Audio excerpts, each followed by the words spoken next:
The boss, also known as the Joy, is a central character in Metal Gear Solid 3 Snake Eater and its remake. She's a soldier, mentor to Naked Snake, founder of the Cobra unit, and the biological mother of Ocelot. Serving as the game's final boss, her story reflects themes of sacrifice, loyalty, and duty.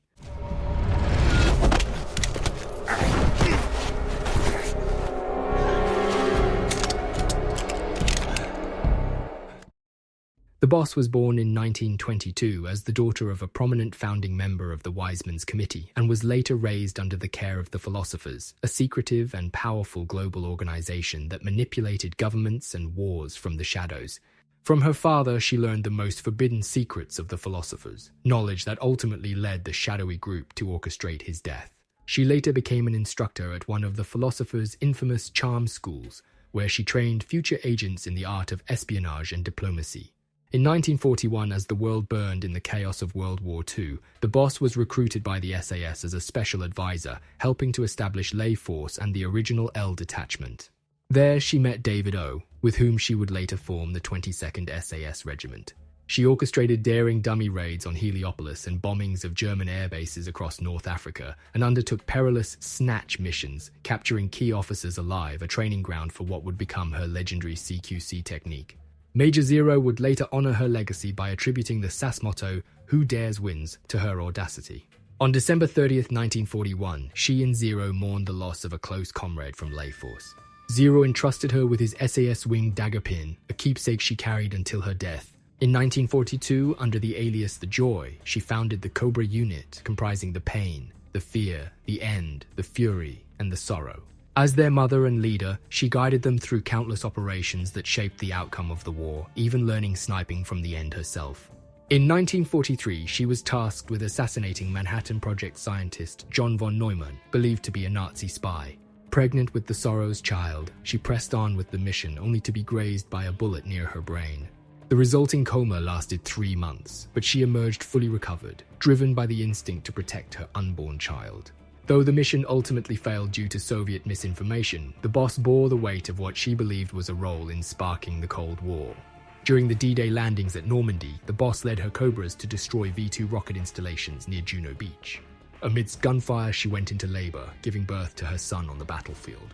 A makeshift cesarean left her with a snake-shaped scar across her torso, and the Philosophers soon removed her child from her care. By 1947, as tensions within the Philosophers grew, she disbanded the Cobra unit.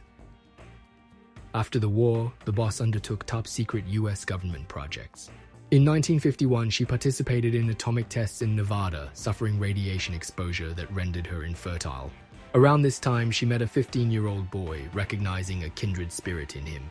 She trained him for nearly a decade, developing CQC and forging a bond that transcended teacher and student. This boy would later grow up to become Naked Snake. By 1957, she contributed to the creation of the Halo Jump at Fort Bragg, shaping the future of special operations. In 1959, the boss was assigned a clandestine mission to recruit anti-regime Russians and sabotage Soviet space programs. With no CIA support, she relied on the Philosophers' channels to succeed. When her sleeper agent defected, she uncovered a hidden ejection seat on Sputnik 5 and alerted NASA, only to be blamed by the CIA for the ensuing scandal, a betrayal that forced her to act alone in enemy territory. Chosen for the Mercury project, she became an unofficial first American in space, experiencing the Earth from above and envisioning a world united. Her re-entry went catastrophically wrong, leaving her severely burned and in a 6-month coma. The US government covered up the incident, framing her involvement in the Bay of Pigs invasion. The boss recovered, yet she was isolated and resented. Soviet success in space overshadowed her achievements, and the Philosophers refused assistance when her spy network was compromised. The Sorrow, her former lover and Cobra unit comrade, returned as an agent of the Soviets. In 1962, forced into a mission where only one could survive, she reluctantly killed the Sorrow atop a bridge in Selinoyarsk, though his spirit would later return. That same year, Major Zero recruited her to form a new CIA unit, Fox, marking yet another chapter in her extraordinary and tragic life. In 1964, the boss, still maintaining clandestine ties to the US, was ordered to take part in a critical operation to recover the Philosopher's legacy, known as the Virtuous Mission.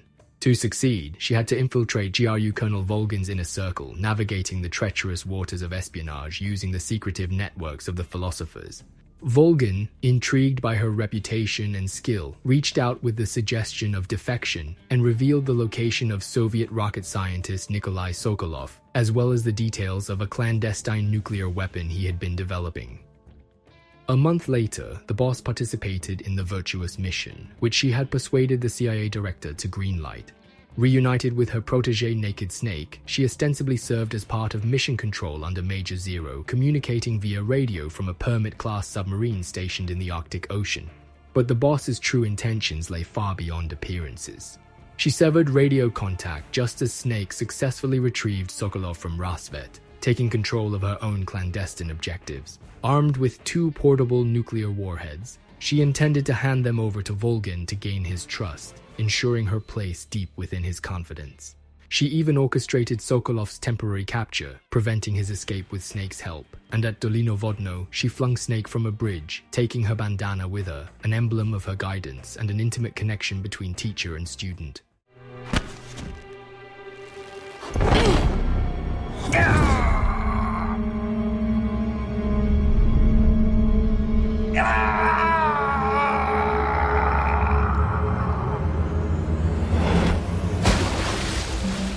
Volgin, capricious and deadly, tested his new weapon by annihilating Sokolov's design bureau, OKB-754, in a sudden nuclear strike. The destruction sent shockwaves through the Soviet government, who believed the attack to be American in origin, igniting fears of global war. Khrushchev, though inclined to accept assurances from President Lyndon B. Johnson, required proof to convince his cabinet and military leaders. In response, the boss's mission escalated. The CIA, wary of her unparalleled charisma and influence, orchestrated a lethal contingency, Operation Snake Eater. Hot Coldman masterminded the plan to eliminate her, with Snake redeployed under Major Zero to recover the remaining nuclear warhead, disable the Shagohod, extract Sokolov, eliminate Volgin, and most heartbreakingly, assassinate the boss. Unbeknownst to Snake, he was also a means for the boss to secretly smuggle the philosopher's legacy out of Volgin's hands and into American custody. To save the world, she would have to betray her country in appearance and sacrifice herself at the hands of her beloved protégé. Understanding the weight of her duty, the boss confronted Snake shortly after his arrival, engaging him in an intense CQC battle, ostensibly to dissuade him from continuing his mission. In truth, she used the fight to plant a hidden transmitter on him, subtly guiding his progress while preserving her cover with Volgin. One by one, Snake eliminated the remaining Cobra unit members, each confrontation a testament to the lessons she had instilled in him. When Volgin discovered the transmitter and demanded that she torture Snake, she hesitated, protecting her protégé from harm. Her momentary lapse drew Major Ocelot's suspicion, but her deft manipulation of events and intervention from Tatiana allowed her to maintain her deception. After Snake defeated Volgin and destroyed the Shagohod with EVA's assistance, the boss unleashed the final portable nuclear warhead on Grozny Grad and Graniny Gorky, eradicating any lingering threats and completing the final stage of her mission.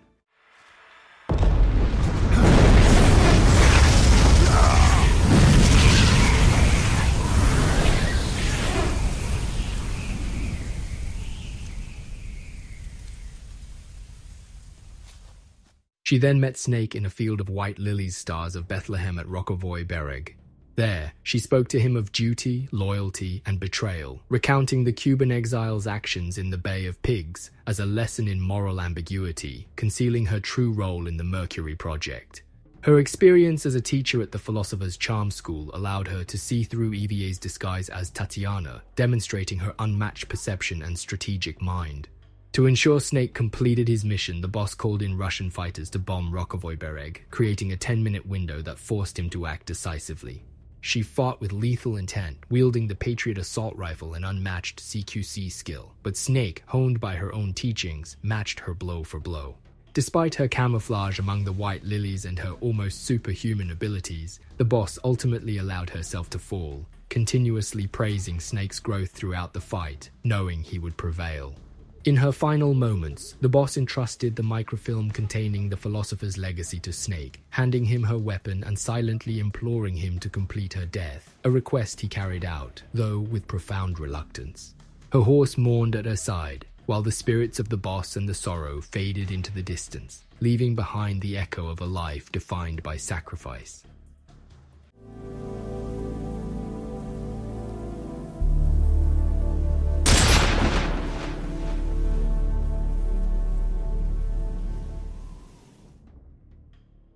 Though labeled a traitor and war criminal by official records, her true legacy endured. She was interred at Arlington National Cemetery, her grave marked with the epitaph, "In memory of a patriot who saved the world." Years later, Snake honored her memory, leaving a bouquet of stars of Bethlehem and the Patriot, symbols of her mentorship, sacrifice, and enduring spirit. Through her death, the boss ensured the safety of the world, proving herself a soldier not just of her nation but of humanity itself. After Operation Snake Eater, Naked Snake was bestowed the codename Big Boss, a symbol that he had surpassed his legendary mentor. Yet, aware of the full truth behind her final mission, he initially refused the title. He resented the government that had discarded the boss, the mentor who had devoted her life to her country only to be cast aside and labeled a traitor. He carried the heavy burden of having been used as a pawn to kill her, feeling unworthy to bear the name that should have been hers alone. Even after her passing, the boss's ideals shaped events that followed. Major Zero, inspired by her vision of a unified world, founded the Patriots, with Big Boss as a co-creator. But in 1972, disillusioned with what he saw as a distortion of her will, Big Boss severed ties and established Militaires Sans Frontières, a mercenary force free from nations and politics. In 1974, the CIA's Peace Sentinel project used the boss's persona as the template for an AI within Peace Walker's mammal pod. The researcher behind her digital revival was Dr. Strangelove, once a close associate of the boss, who demanded complete data on her in exchange for cooperation. When Big Boss and MSF uncovered these activities and whispers that the boss had somehow survived, they deployed to Costa Rica with the possibility of her return serving as Big Boss's unspoken motivation. Big Boss later attempted to speak with the AI, asking if she regretted her final mission. The system faltered in confusion, yet ultimately aided him by granting access to the mammal pod when Peace Walker tried to transmit false nuclear launch data to NORAD. When Big Boss failed to stop the broadcast, Peace Walker sacrificed itself, sinking into Lake Nicaragua to avert nuclear war. The act left Big Boss conflicted. He saw it as a betrayal of the creed she had taught him, never to lay down one's weapon. Still, he vowed to carry forward his own version of her will. At that lake, he cast away her bandana, though Strangelove would recover it later. Others twisted her legacy as well. Hot Cold Man dismissed her philosophy as bankrupt while invoking his role in her death. KGB agent Vladimir Zadornov, who lured MSF into the conflict, branded her an eternal fraud before attempting to kill Big Boss. Even Paz Ortega Andrade's secretly Cypher agent Pacifica Ocean invoked the boss's sacrifice as the root of the growing rift between Big Boss and Zero.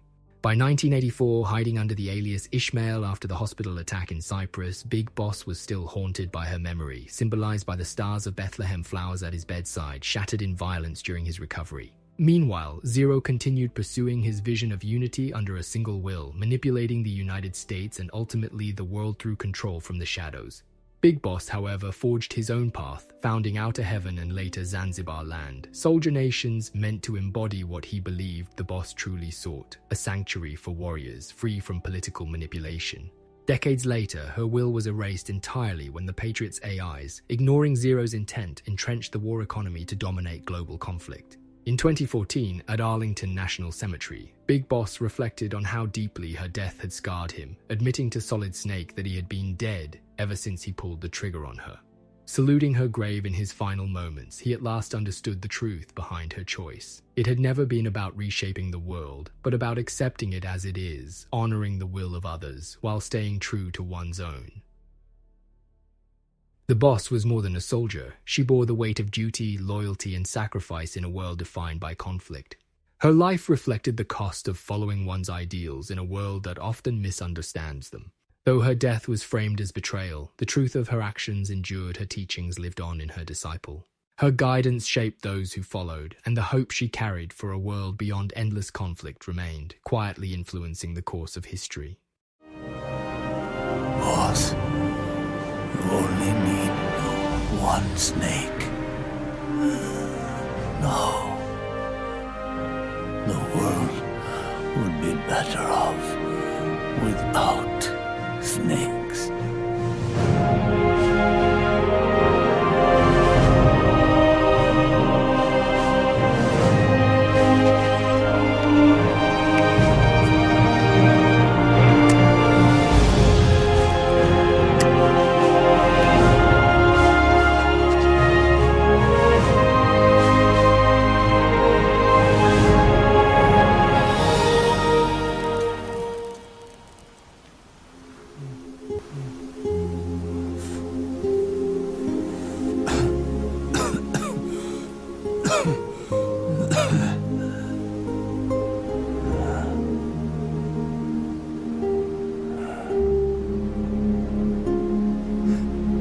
This is good,